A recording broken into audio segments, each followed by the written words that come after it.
سلام دوستان، به کانال یوتیوب من خوش اومدین. اگر ویدیو قبلی رو نگاه نکردی حتما اون رو نگاه بکن. در مورد کار با مدرک پزشکی، دندون پزشکی و داروسازی کشور رومانی توی کشورهای دیگه صحبت کردم و تو این ویدیو میخوام در مورد کار با مدرک فیزیوتراپی، پرستاری، پیراپزشکی، علوم آزمایشگاهی و اینا که از رومانی میگیرین در کشورهای دیگه مثل کشورهای اروپایی، انگلستان، استرالیا، آمریکا و کانادا باهاتون صحبت بکنم.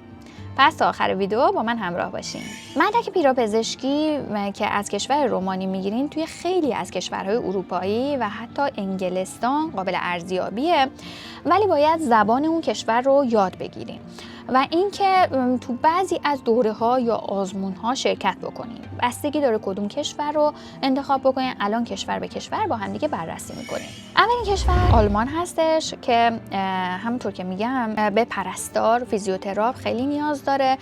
رشته پرستاری واقعا توی اروپا خیلی کم بودش احساس میشه و خیلی از پرستاران چندین ساله که دارن به انگلستان یا کشورهای اروپایی مهاجرت میکنن و درآمدش هم خوبه. توی ایران پرستاری فقط یک نوع هستش. توی اروپا مثلا چند نوع پرستاری داریم، اما من در کل یه دونه پرستاری رو درآوردم برای اینکه رجیستر بشن، چیکار بکنن و اینا. دوستانی هم که این مسیر رو رفتن اگر تو کامنت ها به اون یکی کمک بکنن خیلی ممنون میشم و اینکه ما هم از تجربیات شما استفاده میکنیم. خب اولین کشور که آلمان هستش سطح زبان B2 آلمانی میخواد برای رشته های پرستاری، فیزیوتراپیست، مامایی و علوم آزمایشگاهی و اینکه ارائه مدارک به مقامات ایالتی که باید رجیستری بکنن توی ZAB یا LPA که حالا من میذارم اون سایتشو که خودتون از اونجا بریم و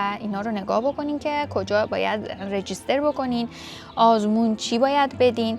اسم آزموناش واقعا سخته، من اینجا می نویسم اسم آزموناشو و شما باید توی اون دوره ها یا آزمون شرکت بکنین. اسم دورش که خیلی طولانیه، آزمونش هم سخته، نتونستم بگم متاسفانه. درآمد پرستارا ماهانه 2800 تا 3500 یورو هستش. فیزیوتراپیستا 2700 تا 3300 یورو ماهانه هستش. مامایی 3000 تا 3800 یورو.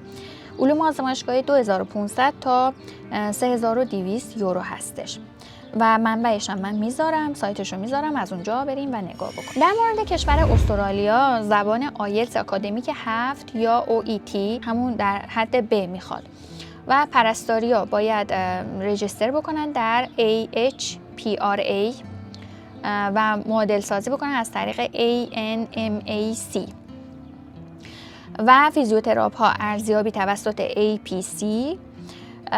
مامایی یا رجیستری مشابه همون پرستاریا هستش و علوم آزمایشگاهی ها سازمان AIMS و درآمد پرستارها 65000 تا 90000 دلار، البته دلار استرالیا سالانه. فیزیوتراپ ها 60000 تا 85000 دلار استرالیا سالانه و رشته مامایی 65000 تا 95000 دلار استرالیا سالانه. علوم آزمایشگاهی 55000 تا 80000 دلار استرالیا سالانه هستش.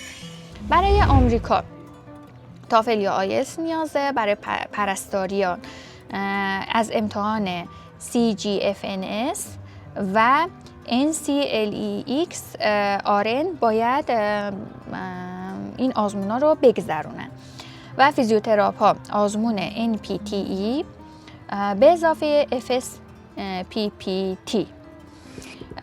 مامایی و علوم آزمایشگاهی یک کم سخت‌تره و محدودتره و کمتر نیاز دارن توی آمریکا و معادل سازیاشون یکم متفاوته. واقعیتش خیلی مسیر طولانی بود، من دیگه اینو در نیاوردم، تقریبا شبیه پزشکی و اینجور چیزا میشه. درآمدشون پرستار 65000 تا 110000 دلار آمریکا سالانه هستش. فیزیوتراپا 70000 تا 120000 دلار آمریکا سالانه هستش.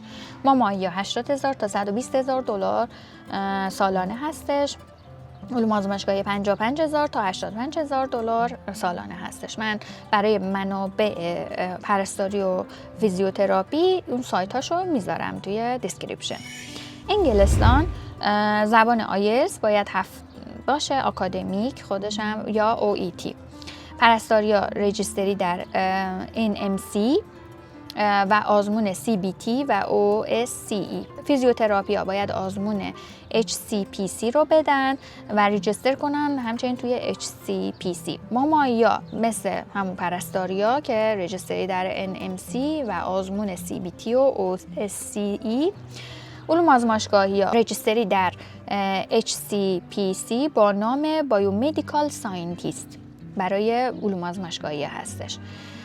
و درآمد پرستارا 25000 تا 35000 پوند سالانه هستش. فیزیوتراپا 28000 تا 38000 پوند سالانه هستش. ماماها 26000 تا 36000 پوند سالانه هست. علوم آزمایشگاهی 24000 تا 34000 پوند سالانه هستش.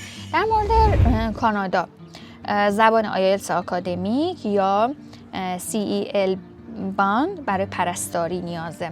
CEL باند برای پرستاریا نیازه. پرستاریا رجیستر در NNAS و ثبت استانی باید بشن، همونطور که توی رشته‌های پزشکی گفتم یا دندون پزشکی گفتم که استان به استان فرق میکنه، هر کدوم شرایط خودش رو داره. اول شما رجیستر میکنین توی NNAS برای پرستارا. البته اون نوع که ریجستر کردیم معادل شد، بعدش مثلا نسبت به استان مثلا تعیین میکنن که چه مدارک دیگه ای نیازه. فیزیوتراپا CAPR ثبت نام توی CAPR. مامایی نیاز به تایید شورای مامایی هر استان داره. و علوم آزمایشگاهی ثبت در CSMLS. و الان میایم سراغ درآمد. پرستارا 60000 تا 90000 دلار کانادا سالانه هستش. فیزیوتراپا 65000 تا 95000 دلار کانادا سالانه. ماما 70000 تا 100000 دلار سالانه هستش. آزمایشگاه‌ها 55000 تا 85000 دلار کانادا سالانه هستش.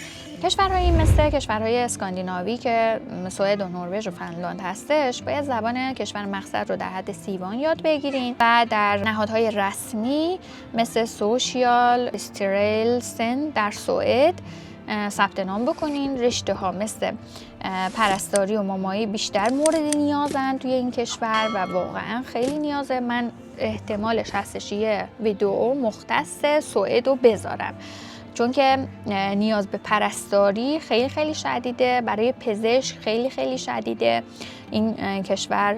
همچنین برای دانمارک هم که دندون پزشک کم داره. درآمد پرستارا 30000 تا 40000 کرون ماهانه هستش. فیزیوتراپ 30000 تا 45000 کرون ماهانه هستش. مامایی 35000 تا 50000. آزمایشگاه‌ها 25000 تا 35000 هستش. پس اگر از این 4 تا رشته یکشو میخونین، اون سایتایی که گذاشتم اونا رو بررسی بکنین که چه مدارکی نیاز هستش و چطوری مثلا با مدرک موقت میتونی ثبت نام کنی یا نه.